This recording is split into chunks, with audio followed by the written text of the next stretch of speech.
So at the end of the day, small hinges swing big doors. So this is a small hinge that I believe that God is going to use to swing an international door. All right. This class is not. This is not about money. This is not to be more lucrative. This is really to help guys who have been crying out for someone to show them and teach them and really pour into them. Not just about music, but about life. Your music will only go as far, really, as the condition of the core of you, which is your heart. And it's sad enough that a lot of people's hearts is all messed up. Their life is in shambles. Just because you play well don't mean you got it all together. And that's some of the things that I want to be able to address while I'm teaching as well. So this is a class of impartation.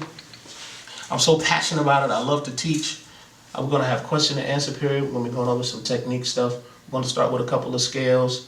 For some of you who have been with me, you already know this, but we're going to go for those who don't know so that they can, pick up something. So then I'm going to give you an opportunity to ask questions. Did you come with your questions? I'm going to make sure that I make that like on my website and Facebook. Come with questions. I want to, hopefully God will give me the answers for your questions so we can really help you to go to another level. How many ready to learn? Yeah. Ready to learn, Zadie? All right. So let's start off with, let's go back to the C scale again. 4. Good. Very good. Okay? I need somebody to play with both hands for me. Does you want to try it, bro? All right. Okay. Very good. That's our C scale. Now you want to make sure that there's a flow. That you're building it to where it's a flow. Everybody say flow. You want to make sure that you're flowing. Flow.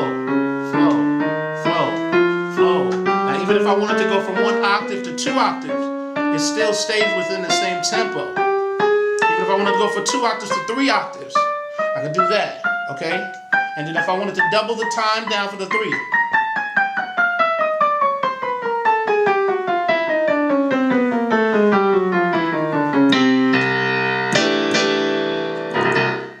All right, I'll be able to do that too.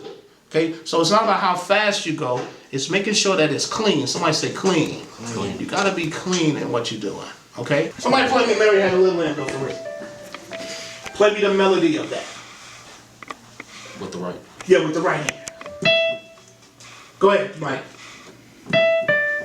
Come down an octave.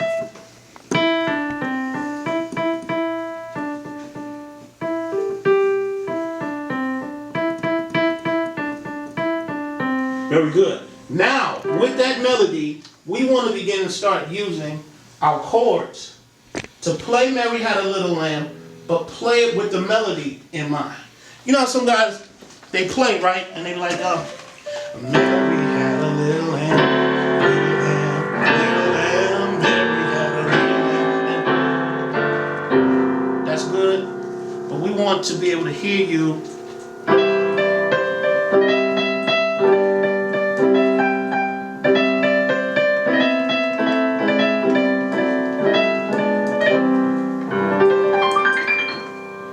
want to hear what you're doing and really make that thing ring. So that's what we're looking to do. So, my brother, if you was to play Mary Had a Little Lamb, just with chords, no bass, play with the melody in mind. The melody is always normally going to be at the top. And from your top melody, that's where you create your chords. And that's why it's so important to know all your triads, all your root positions, and all that kind of stuff in every single key, because that helps. So let's try it. Go ahead.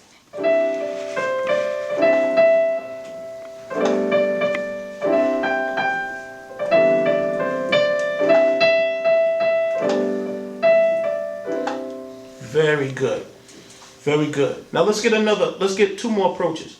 Come on, play it for us, Brother Joe.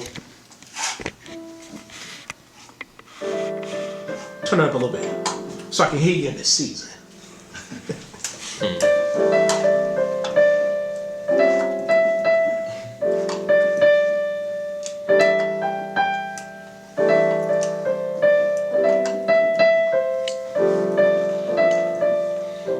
Very good. Very good. John, what will be your approach on that?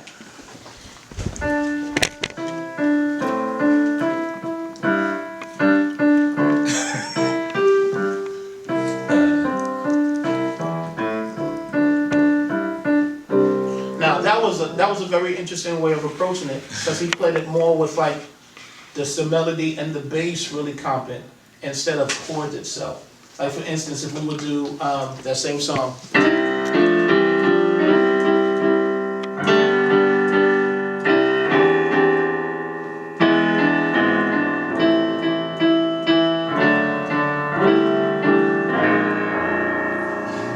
Right? So that's just so he said.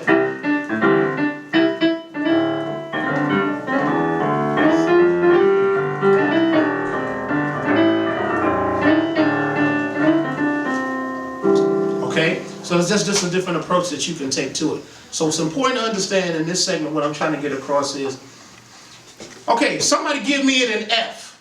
Jamal, play it in F for me.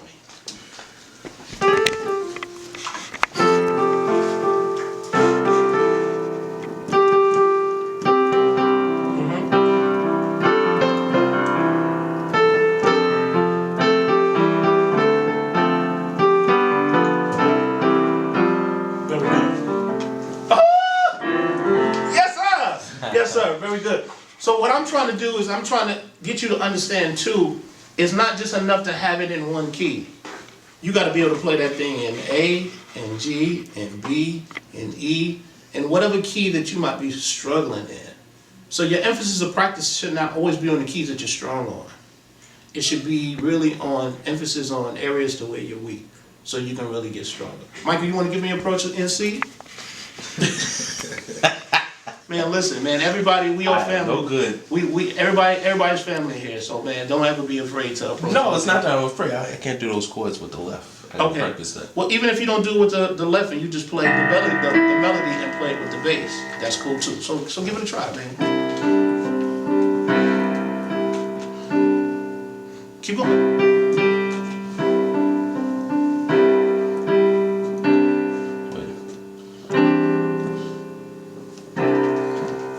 Very good. Voila. Very good. But what I'm saying is, this is to build you. It's never put you on the spot. It's always to help you, to take you from where you're at and go to another place. Mm-hmm. So what you're doing is, here go the triads again. C. Next triad will be G. That's G, B, and D. Okay. Then back to the C triad, second inversion. Then the second inversion again. Then back to the G. Then the first inversion of C, which is E, G, and C. That's really the simple way to play it. And from there, anybody can sing that song and you'll be able to follow them in whatever key they sing. It's just that simple. All this other extra stuff that we do, is cool.